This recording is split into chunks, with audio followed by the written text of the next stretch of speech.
मतलब विकास की जो अवधारणाएं हैं उसमें अहम भूमिका होती है ह्यूमन रिसोर्स डेवलपमेंट की।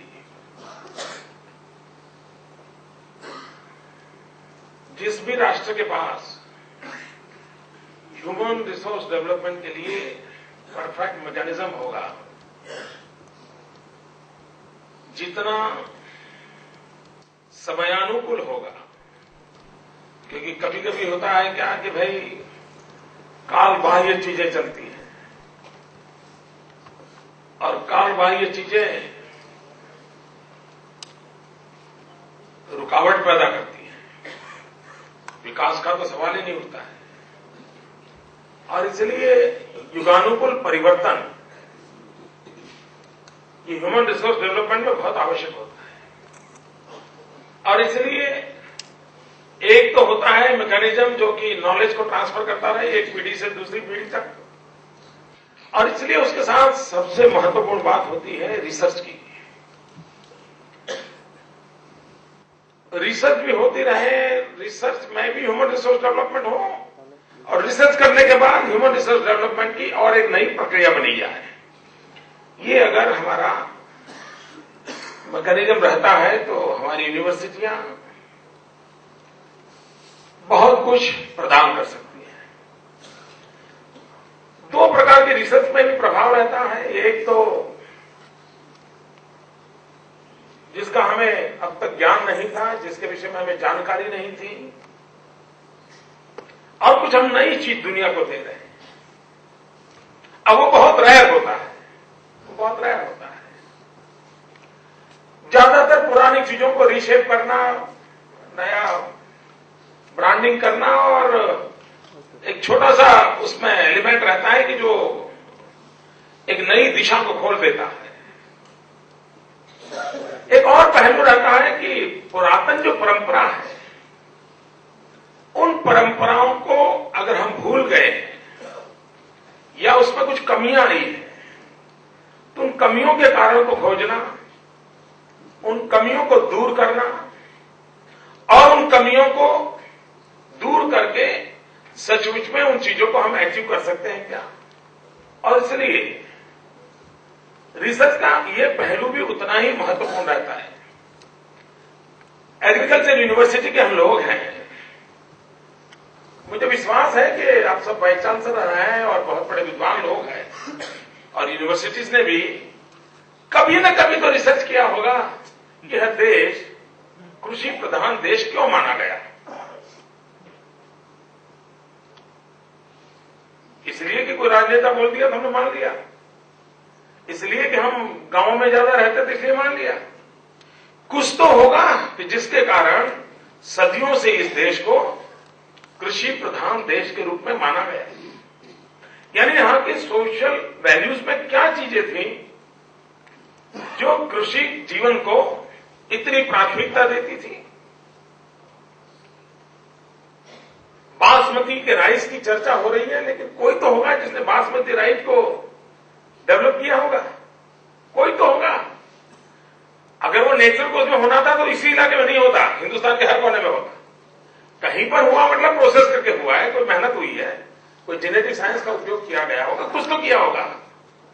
मित्रों, मैं कभी एक बार पढ़ रहा था, शायद 1830 के आसपास की एक गैजेट का रिपोर्ट था, और उसमें तमिलनाडु में, जहां की आज हम तमिलनाडु की पहचान है राइस के लिए, पैडी के लिए, लेकिन शायद 1830 का एक रिपोर्ट मैंने पढ़ा था कि तमिलनाडु में व्हीट का प्रोडक्शन होता था, और यील्ड जो था पर हेक्टेयर वो अभी तक हम अचीव नहीं कर पाए। यानी जो 1830 में हमारे पूर्वजों कर रहे थे वो आज भी हम अचीव नहीं कर पा रहे। यानी हमारी पुरातन ताकतें वो कौन सी थी।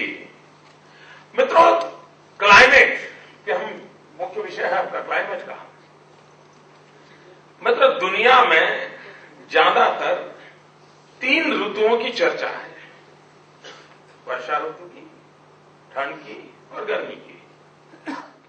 हम ही एक देश ऐसे हैं कि जिसने 6 ऋतुओं की योजना बनाई है, यानी हम कितने एडवांस हैं। लेकिन दुर्भाग्य यह है कि हम गुलामी के काल में रहने के कारण विदेशों के लोग जो मन मस्तिष्क की पॉलिसी बनती थी, हम भी उसी में ढल गए और उसके कारण ये मूलतः कृषि प्रधान देश का जो अपना एक जो स्टैंड थी, उसको हमने ही गुलामी के कालखंड में कुछ न कुछ घाटा कर दिया। हमारे यहां कभी जून महीने में वैकेशन नहीं हुआ करता था, क्योंकि जून महीने में वैकेशन तब आया कि गोरे लोगों को गर्मी लगती थी, वैकेशन शिमला में बिताना था, दार्जिलिंग में बिताना था, उसके कारण जून में फिर हमारे यहां वैकेशन आया।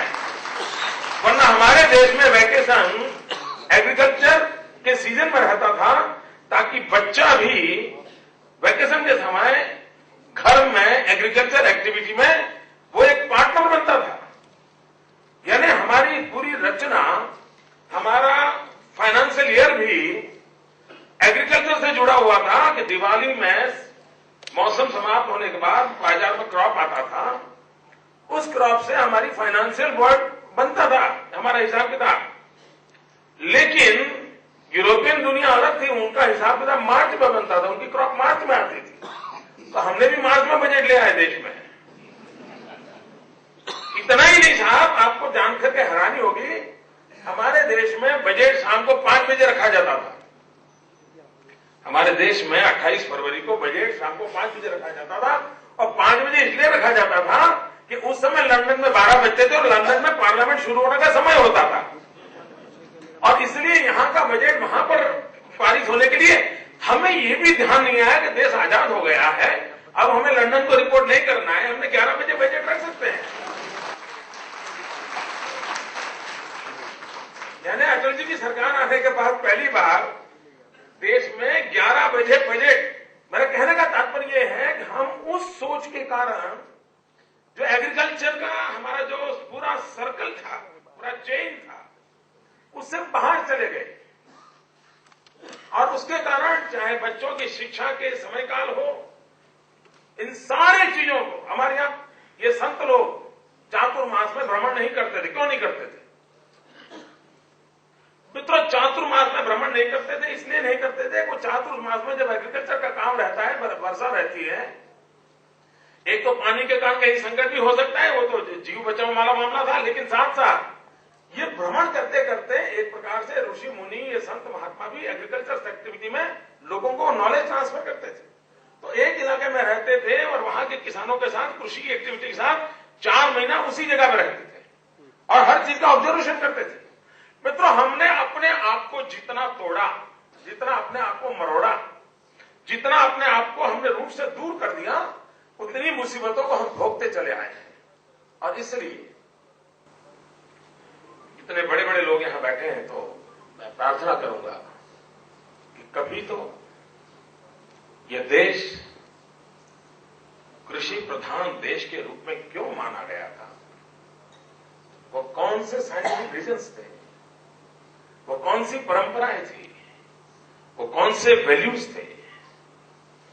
हमारी हर पीढ़ी को इससे हमें परिचित कराना पड़ेगा। कोई कोई ऐसी व्यवस्थाओं को हमें विकसित करना होगा जो आगे चलकर को उसको अंदर एक विश्वास पैदा कर सकते हैं, अरे भाई ये हमारी विरासत थी, हम और आगे जा सकते हैं। दूसरा विषय जो है, हम क्लाइमेट चेंज की चर्चा कर रहे हैं,